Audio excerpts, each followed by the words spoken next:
My name is Anna Davis. I'm the editor of the Chronicles of Oklahoma, and I will be the moderator for this session today.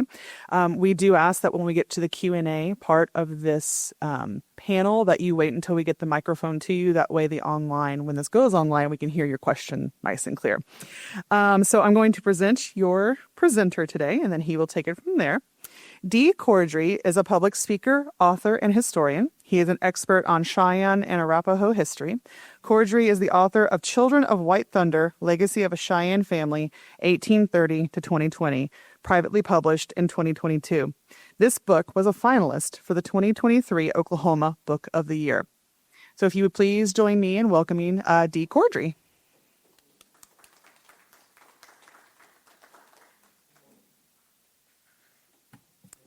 Thank you.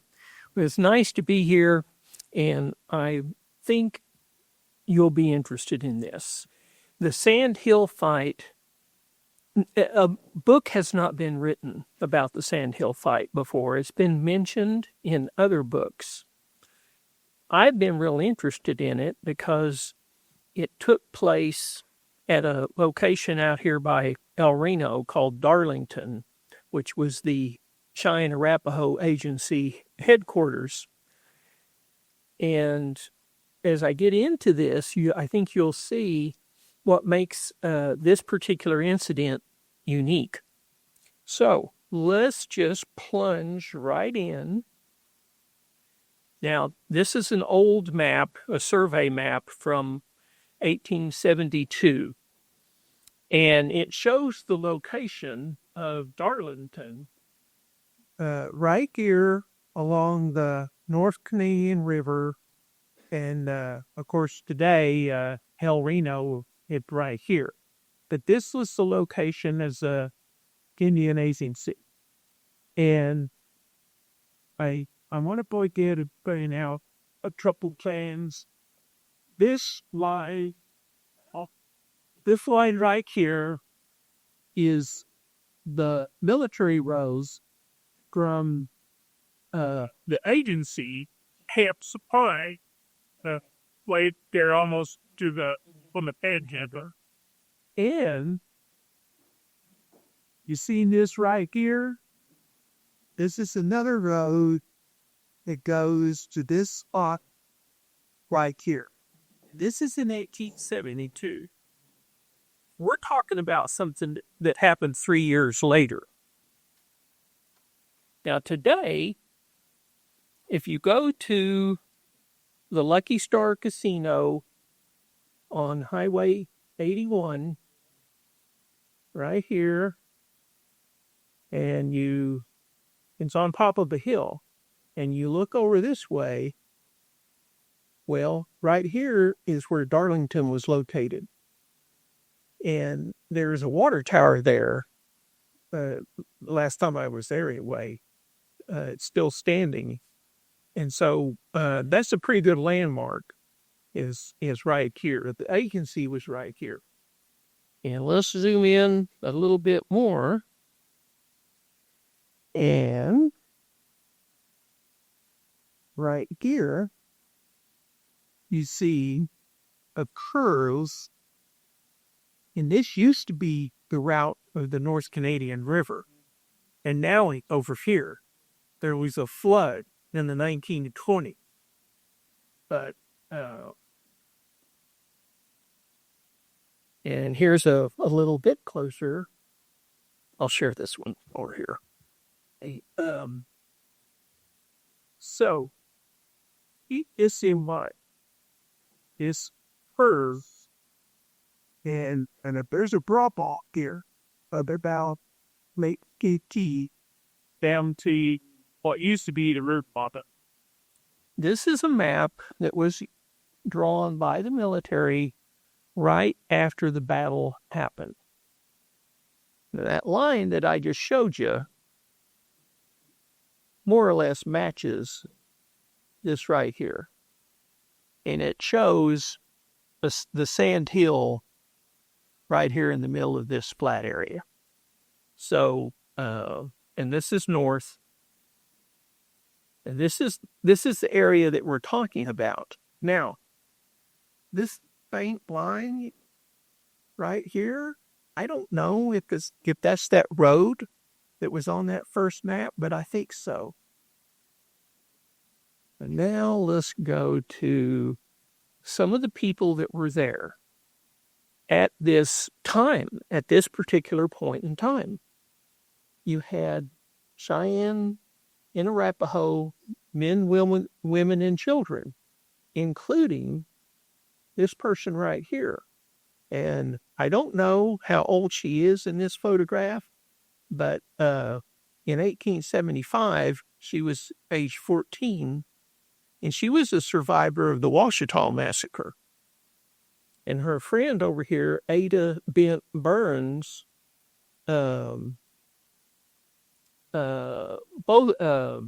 this one is a granddaughter of White Thunder, the keeper of the sacred medicine arrows, and this is the great-granddaughter of White Thunder. You also had the agency officials, naturally, there at the agency headquarters. You also had 2 girls that had been abducted out on the plains in Kansas about 6 months before this. They had been rescued, and they're there, and the U.S. Army. Therefore, in my opinion, this is an important junction geographically and people-wise. Before the actual fight, you had violence on the southern plains from both sides.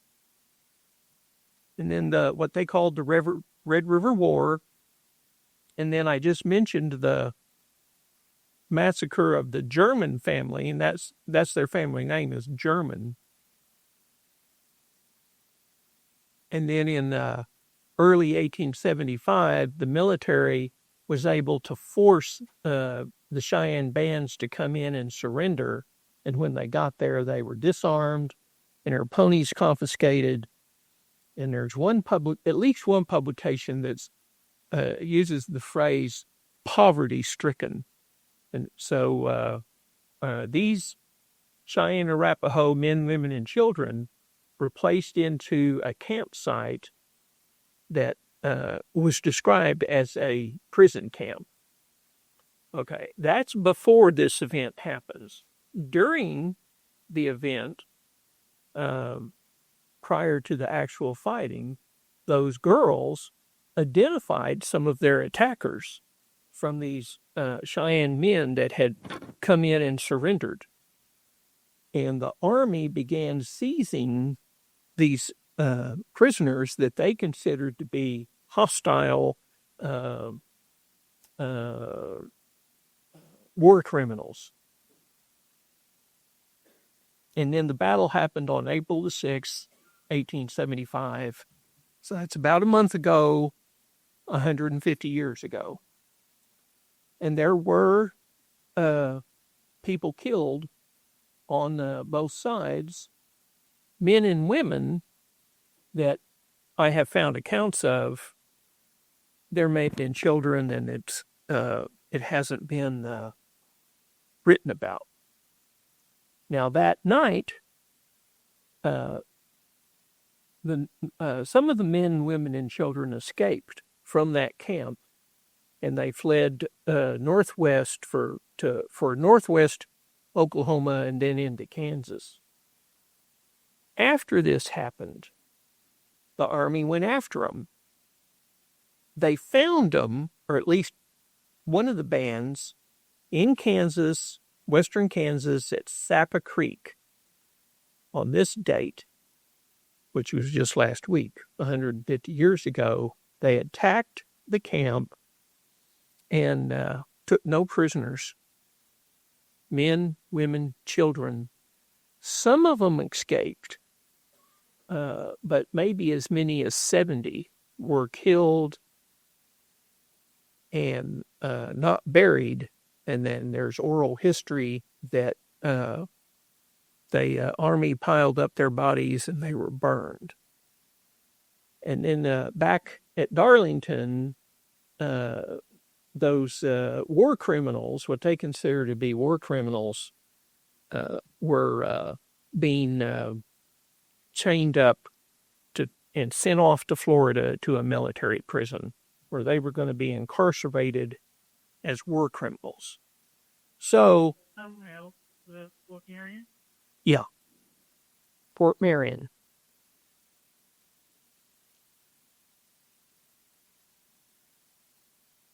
Now, as this process began, the Army colonel, Neal, began to separate out the warriors that he deemed guilty of war crimes.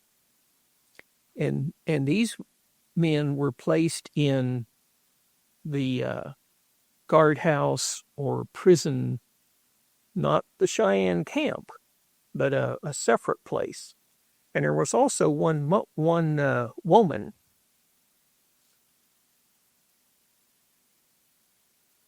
And then I got to pay attention to what I'm doing here. On this date, this Colonel Neal paraded these men before those two sisters that had been rescued. And that's when they identified this woman who was the wife of Medicine Water. And so both of them were in that group that ended up being sent off to Fort Marion. And so all of these people ended up in the guardhouse. And this is the document that specifically talks about the non-hostile Cheyenne placed in the prison camp, that they were a poverty-stricken community with no lodges, no ponies, and half-starved. And I think that's important to take into consideration. You've got Cheyenne men, women, and children here. They've not been placed in the guardhouse. They're in a village. And a lot of them would have been at the Sand Creek Massacre and survived that. And that was in 1864, or the Ouachita Massacre in 1868. And so keep that in mind as we go forward here.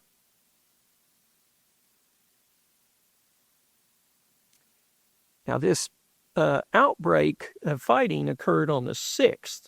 And so either the day before or a couple of days before, these men had been placed in the guardhouse.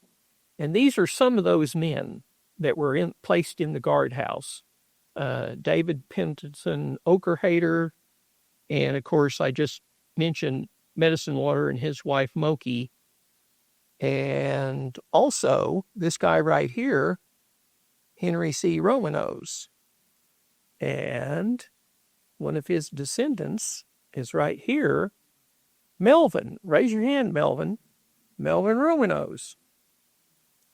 And over the last few years, Melvin and Larry and Quentin Romanos have shared a lot of information with me, and we've shared information back and forth. And so that guy right there has been a wealth of knowledge.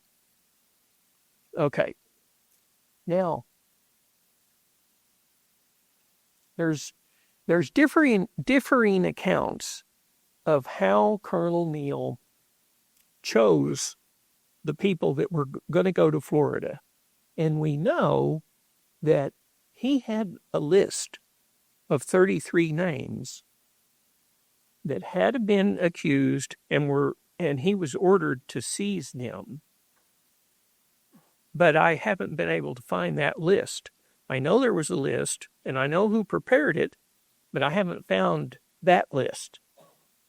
But it had 33 names on it. And that was what was supposed to be chained up and sent off to Florida. Well, Colonel Neal didn't know who any of these people were. He didn't know that person from that person. So he had to try to identify the correct people to be seized. And these two guys were involved in helping him identify those people. And more than one person who was there has said that the colonel was drunk while all of this was going on, and that he had gone through the list and identified 15 of the 33, and then he gave up, and he said, well, just take those guys on the end of the line. And they just took 18 more from the end of the line, and now they had 33 that they were going to send to Florida. Well, this government official at a later time verified that 18 had been taken from the end of the line and that they were innocent parties held as prisoners. Now, when the fighting broke out, what happened was this Black Horse was in the process of being chained with leg irons, and he takes off. He breaks away and takes off running to escape. And they start shooting at him. And they shoot him. They didn't kill him. They thought they did, but they didn't kill him. But that leaves only 32. But they sent 33 people to Florida. So where'd that other guy come from? Well, they just, in my opinion, they just picked somebody, okay? And the shooting starts. Now, Colonel Neal wrote a report about it. And this is the beginning of his report. And it is dated the next day, April the 7th. And it includes this map that I've already showed you a couple of times. So it's the next day after the fight, and I don't know, depending on how you want to look at it, it should be fairly accurate. Now, in his report, he says that the prisoner that ran away, who was Black Horse, was shot. And then he says that the women and children were not fired at. Again, keep that in mind as we move forward here. And that there was fire from the Cheyenne with rifles and arrows from the hostile camp. So now suddenly the men, women, and children camped over here, now they're a hostile camp, according to Colonel Neal.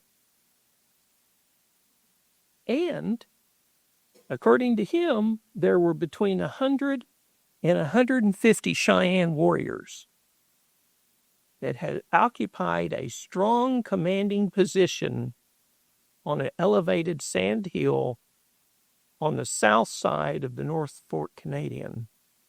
And depending on how you look at that map, in that curve, in the upper part of it, well, it is north and south. And then on that other side of it, you're talking about east and west. But and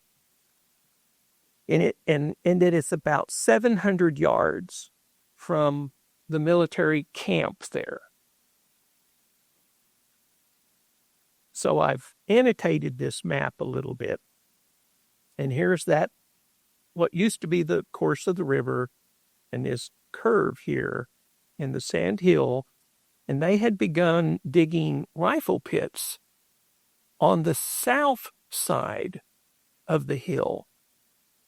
And I believe that this indicates lodges, and that this is the location of the Cheyenne camp of the originally non-hostiles. this is not labeled, so I don't know if it's the guardhouse or whatever. And then this specifically says Captain Bennett's camp. And so I think that represents tents.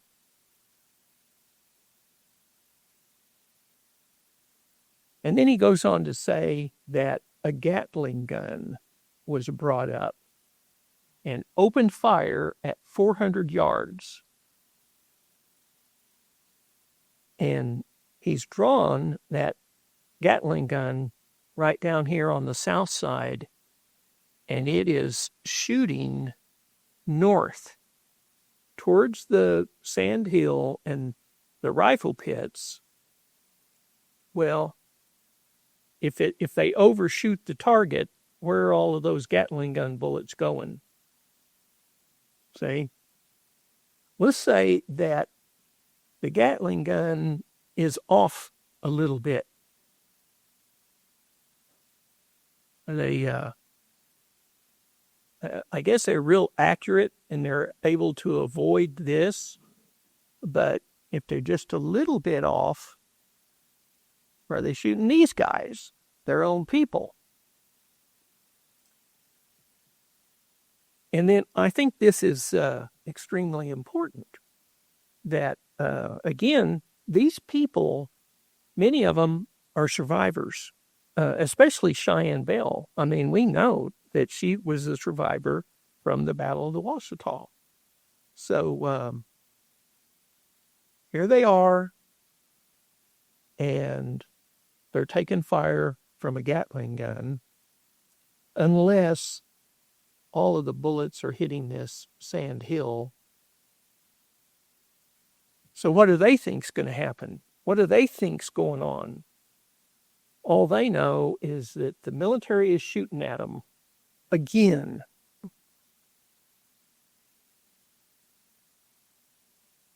And then he writes in his report that 6 Cheyenne men and 1 woman were killed. But then that number changes by the end of the report somehow.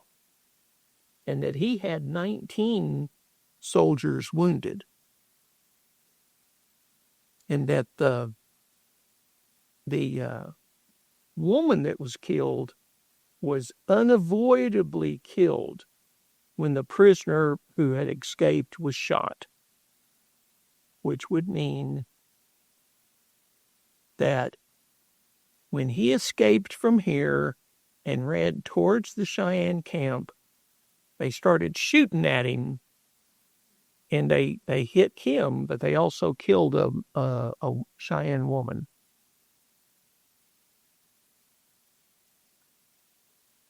And then Colonel Neal goes on to point out that Lieutenant Turner, with orders to continue mounted in pursuit and blah, blah, blah, that he was very gallant, that this, he specifically says that this Lieutenant Turner was very gallant. Again, keep that name in mind. And this is a list of officers that were there. So we know there was a Turner there. Okay. Now, my book that I wrote that includes information about this came out about 3 years ago. Well, since then, I have received a batch of papers and documents, and one of them is a Xerox copy of this unsigned and undated document that tells a little bit different story about what went on here. And it uses language. Now, it says Sand Hill Fight. And between U.S. troops and Cheyenne Indians. And they call it a difficulty. Whoever wrote this document they're calling it a difficulty. They do not use the battle or the word fight. And difficulty is going to be at a lesser level than a fight where a Gatling gun was used. And it goes on to describe the inefficiency of General Neal. Well, it was Colonel Neal, and they even misspell his name. Well, what can we deduce anything from that? Perhaps this is written by a non-military person, and maybe Colonel Neal had adopted the title of general, or maybe he had been made a brevet general in the Civil War, maybe. But anyway, so there's some discrepancies here, but maybe this was a non-military person writing this letter or this document. Now, where is this thing located? I don't know. On the side of it, right here, somebody has written 1875 agency report, Darlington, something, and I think that's miles. And so perhaps it's saying Darlington, not Miles. Well, John Miles was the agency superintendent. Hey, Quentin. Okay. This is another one of my collaborators right here, and another descendant of Henry Romanos. So, now, this document, it may be right here in the archives. I don't know. I'd have to come over here and just page by page go through boxes of. It'd be time consuming, and ordinarily you wouldn't want to present something that you couldn't identify where it came from. But I feel like the information in it makes it worth taking a look at. The report says that they killed 2 women and this document that they killed 2 women and wounded a third, and that they killed a second Indian and the prisoner. Well, if they're talking about Black Horse, he was wounded, but he did not die. The military thought he was dead, but he lived. So there's a lot of conflicting information here. The guards fired on him, killing 2 women and wounding a third. 1 Indian shot at a soldier with an arrow. The guards also killed this Indian and the prisoner. And so this is this other description of what happened. Now this is really interesting to me. This guy writes that they, the Cheyenne, could not have been less dangerous to the forces or the agency. See this? They could not have been less dangerous, implying that this was all unnecessary. And it says that they were 2 miles away from the agency. Something to think about. And then this may be one of the most important parts, is that their rear guard action to cover the escape of the people from their camps. Well, this has always been the primary job of the warriors in a situation like this, was to give the women and children a chance to escape. And they're going to stay right there and fight as long as they have to and do whatever it takes to stop those soldiers from getting the women and children. Well, guess what? They were successful on this day. And I don't think that story, well, it's certainly not in any of the books that I've read that have a few pages talking about this event. And I think it's maybe the most important point. It requires some stretch of the imagination to believe that military men would do business in this way. Well, can you think of a stronger statement to say about this event? Okay.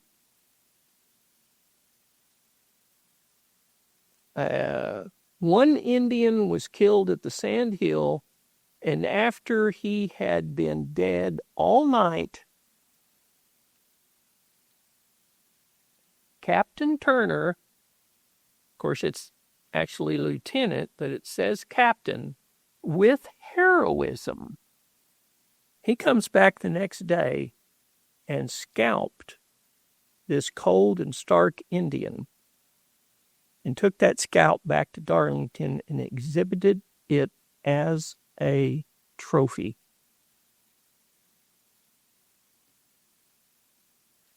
This Turner goes back the next day after this, and one of these Cheyenne men is still there, and he scalps him.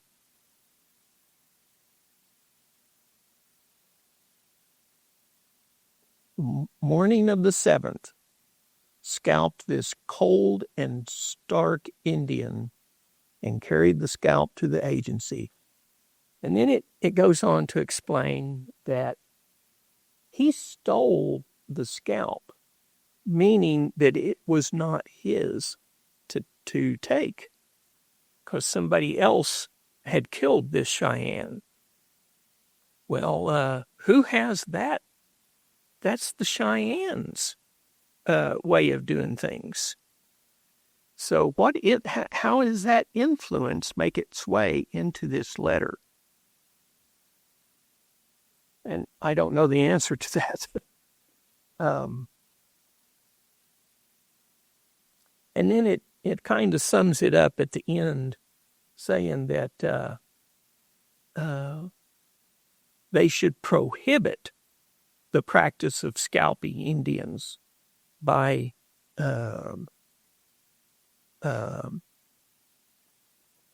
United States troops and officers. So this could not be more different than Colonel Neal's version of events. So let's go back and compare these two documents. In his report, he starts off saying that 2 hostile men were shot and killed, 2 Cheyennes. And this other document says 2 men and 2 women. And he's saying that there was return fire from the hostile camp. And this version is saying that the firing began from the Sand Hill, not the camp. And that the Sand Hill was a strong position. The Army saying that Sand Hill was a strong position, but this document specifically says it was not a strong position. And then this is amended to say that there were 6 Cheyenne men and 1 woman that were killed. And this goes on to talk about the scalping, which obviously is not in this. However, Neal says that Turner was very gallant, and in this document, they say that Captain Turner acted with heroism and majesty. Well, I think that must be sarcasm, maybe. I don't know. I just don't know what to think. And in summary, again, there were significant traumatic events before this happened, leading up to it. You know what? That shouldn't say preceded. That's a mistake on my part. They pursued the escaping Cheyenne and massacred them at Sappa Creek. And then an event that preceded the actual, I goofed up on most of these, huh? That's what happens when you're reading your own work. It didn't precede, it followed. But this incarceration at Fort Marion in Florida obviously was traumatic. The men, women, and children had been forced back onto the reservation and held in a prison camp, and it included Sand Creek and Ouachita survivors. Then they accused particular people as war criminals and identified them, and they were in the process of being placed in leg irons when one of them broke free and ran, and the soldiers began firing. And then, I think most importantly, the Cheyenne warriors successfully held off the Army soldiers so that those women and children could get away. And going back to my previous, there had been conflicts. You had the Red River War, and the year prior to this family in Kansas had been massacred, and 4 of the daughters were taken captive. Finally, the military forced these Cheyenne back onto the reservation, and they surrendered at Darlington. They were disarmed, but apparently they didn't get everything. And their ponies were taken, and they were poverty-stricken in this prison camp. And these are what was considered the non-hostiles. And then during the event, or just prior to it, those girls identified certain Cheyennes as their attackers. They seized the prisoners. The fight breaks out. There's killed and wounded on both sides. The Cheyenne warriors defended the women and children, and they escaped and fled northwest. And then afterwards, they went in pursuit of them.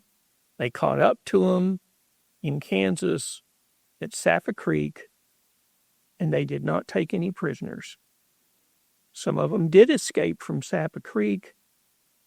We don't know how many were killed, but they didn't take any prisoners, and they burned the village. And oral history has it that they also burned all of those victims, and there may have been as many as 70. And then they sent those guys off to Florida for 3 years, and some of them died there. Okay, that's it. That's my presentation. And I think I would just conclude. Yeah, that's my contact information. Oh, that's my book. Oh, hey, you need to go get one of these off of Amazon. But yeah, so I would just like to summarize or conclude this with, this happened 150 years ago, right out here just north of El Reno, across the river, and the Concho complex is there now on top of the hill. And this happened a little southwest of there. And it should be recognized.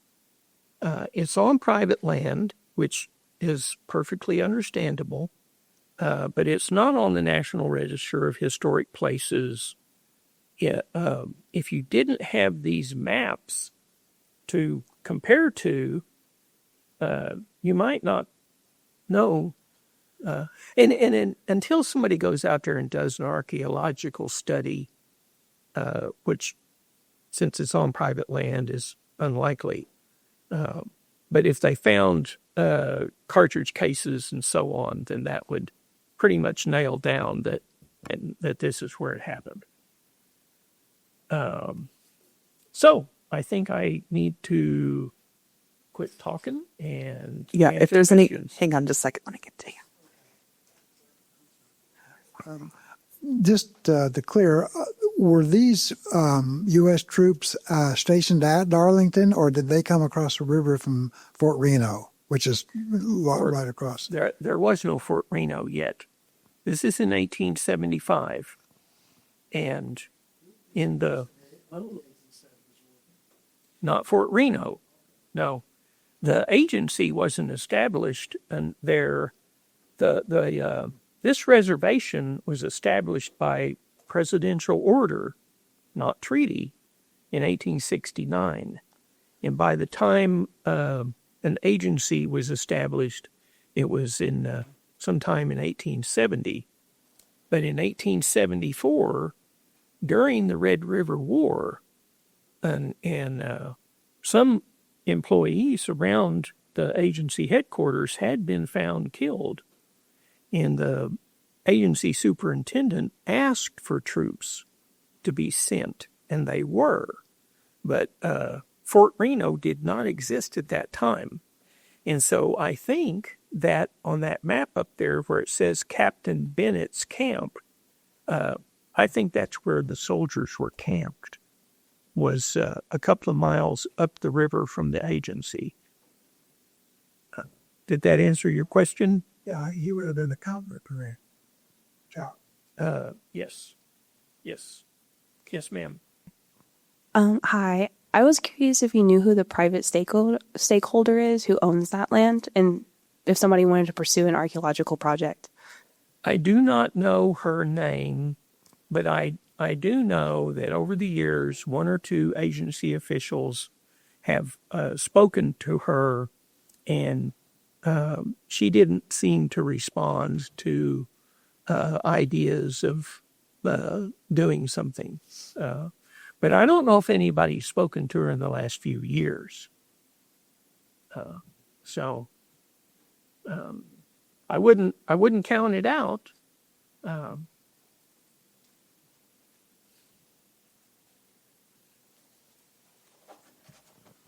Where are the letters that these documentation are found?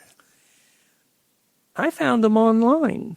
A lot of these Army reports are online now, and I can give you the specific internet address to go to, or I can just give you a copy of it. But yeah, it's along with several Army reports. Did that answer your question? Thank you for the information. I see the word being hostile being used to refer to these people, and I see it being repeated with different terms to address people when I think it's not right. But from your information, what would be the message that you would like the audience or the reader to get from your information? I think first and foremost is the versions that we have up till now mostly come from the government or white sources. And we need to understand that there's another story out there. There's oral history interviews. However, I have to say that a lot of those interviews, when they were done, in my opinion, they really don't qualify as an interview. What they've done is they've gone to an elderly Cheyenne person or whatever, and they've set down a tape recorder and essentially they said, well, tell me your life story. And they're not asking specific questions or follow-up questions. And so we're not getting everything that we could possibly get. And these guys, the descendants of Romanos, there's going to be other people who are descendants who were there. And I have visited with descendants of Cheyenne Bell. And so in answer to your question, we need to keep digging and compare. I feel like that's my job when I write something, is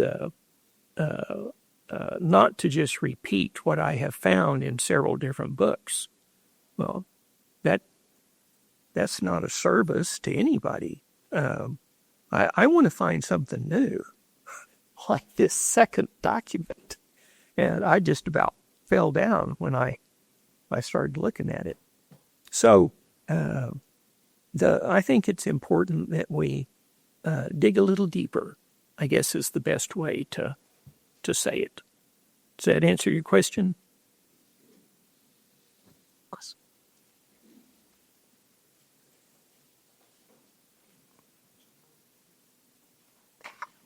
Thank you. On the handwritten report, it seemed like there was two different styles of writing. So I'm wondering, was there a second person that put that last bit on there or not? You have got a keen eye. And I agree with you. And so I'm speculating that the first several pages were probably written by somebody's clerk. And then at the end, the official added something to it. But yes, there is definitely a difference there. Very noticeable. And, oh yeah. I mean, if you had the means to do it, but it'd be impossible. But you could take that handwriting and eventually find the same handwriting somewhere in here. But man, it would. That's a bigger job than what I would have taken on. Did I answer your question, ma'am? Very quickly, I was just going to ask you to speculate about who you thought may have written the document. So, but you kind of have, you started to do that. I think it was one of the pastors. They had brought in Quakers and a couple of other denominations, and they had opened schools and had boarding schools. And it, to me, it sounds like that, and that it's a non-military person, and they just assumed that he's a general. And so that's my first choice. Well, you did ledger art, or That was drawn for me for my book cover by Cheyenne Peace Chief Harvey Pratt, who's a renowned artist. And it's based on the primary people in my book that I researched. And this is Edmund de Guerrier, and this is George Bent, as they looked in about 1867. And it's based on photographs, and there's pretty good. And it is drawn on a piece of paper that is out of a ledger dated 1867. And he draws, on top of that. Now, if there's anybody else here who is related to somebody that may have been here at Sand Hill, and I haven't identified you, I apologize. You got Sand Creek in Colorado, Ouachita in 1868 near the Oklahoma-Texas border, out here outside of Cheyenne, Oklahoma. And then some smaller battles during the Red River War, and then this Sand Hill fight, and then the Sappa Creek massacre. And a couple of books have been written about that, but they're mostly based on the Army reports in a book written about by a buffalo hunter who was there.